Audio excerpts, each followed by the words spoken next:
Many employers had been rolling out back to office plans for the fall, but in the past week that has drastically changed as the Delta variant continues its rapid spread. But now many companies, large and small, are now instituting vaccine mandates to try to help return their businesses to normal. United Airlines today becoming the first U.S. airline to require all their employees be vaccinated. So could businesses help change the tide on boosting vaccinations, and how will employees respond? ABC's Deirdre Bolton has the story.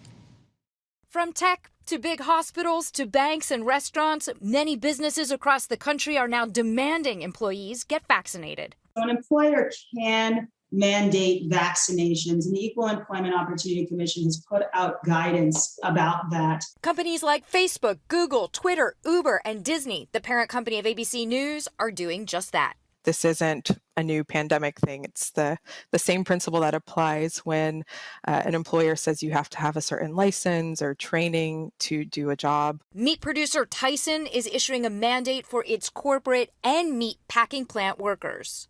Tyson's CEO announced its decision in a memo writing, "We have spent months encouraging our team members to get vaccinated. Today, under half of our team members are. We take this step today because nothing is more important than our team members' health and safety." Walmart is mandating that all its U.S.-based corporate employees be vaccinated.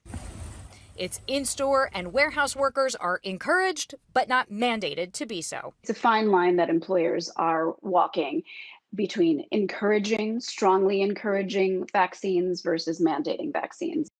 For non-corporate, smaller businesses, some owners are even more direct in their stance. If an employee didn't want to be vaccinated, it was very simple. We respect the decision, and that employee is terminated and can go work somewhere else. From the high-end Le Bernardin restaurant to Danny Meyer's Shake Shack to Norwegian Cruise Line Holdings, some in hospitality are even requiring full vaccinations for their customers. We are getting some very good response from the clients because we are calling back everyone and confirming the reservation that they have, making sure that they are aware that they need a vaccination proof. But sometimes to mixed reactions. On the phone, it's very positive. On social media, on my Instagram platform and on Twitter, it's kind of the Wild West. We have a lot of people who are upset. Joe Fazzula, longtime co-owner of Garrity's Supermarkets in Scranton, PA, says he's encouraging his employees to get vaccinated, but he isn't mandating it. We are leaving it up to our employees to make that decision with hopefully the input of their physician. A lot of these people have been with us for 20, 30, 40 years, and we feel that it's up to them to make that decision. And with case rates remaining low in his area, he says a mandate for his small business isn't necessary. I don't want to put them in the position of having to decide whether or not they want to continue their employment or have to be forced to get a vaccine. Attorney Jessica Lee sees in-person workers in a unique position. Everything is a lot easier for office workers, people who can do their work from home, than it is for folks who are in customer-facing fields where they're dealing with the public all day, every day. Many business owners are mandating vaccines because they see protecting their staff and their customers as a way to also protect their profits. From an economic standpoint, it is clear that if Americans do not feel comfortable in their surroundings, they tend to spend less money outside their homes. Consumer spending is 2/3 of U.S. economic activity, and there are broad implications for the pace of the economic recovery based on how consumers spend. If you care about the economy and you care about resuming a normal life, you have to go out and get vaccinated. The obvious worry for America is that we find ourselves back where we were half a year ago, with schools going back to being online, with people deciding to stay back home, being too afraid to go out, and with governments, certainly at the local level, beginning to reimpose restrictions on the kinds of activities that you can engage in outside of your house. That's the big worry. New York City will become the first U.S. city to require proof of vaccination for a variety of activities for workers and customers. Indoor dining, using gyms, attending movies. I want you to imagine the notion that because someone's vaccinated, they can do all the amazing things that are available in this city. But if you're unvaccinated, unfortunately, you will not be able to participate in many things. President Biden directly thanked companies that have made vaccines mandatory. As for federal workers, they must also now be vaccinated or test frequently. We all want our lives to get back to normal.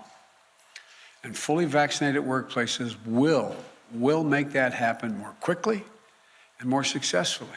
But 6 states have passed laws that block state and municipal offices from mandating a COVID-19 vaccine among staff members. They can encourage but not issue mandates.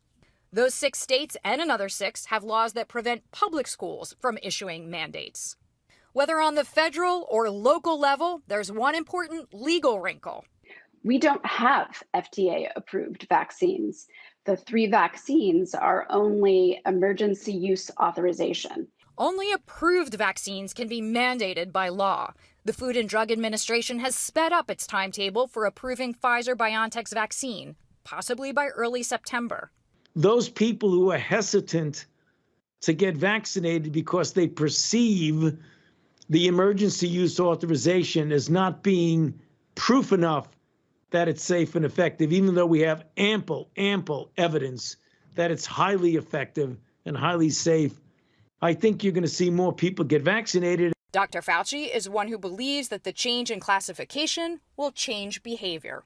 You're also going to see enterprises feeling much more confident in local mandates for vaccines. But you're going to see more universities, colleges, places of business who, once they get the cover of an officially approved vaccine, they're going to start mandating vaccines. For ABC News, I'm Deirdre Bolton in New York. Our thanks to Deirdre Bolton.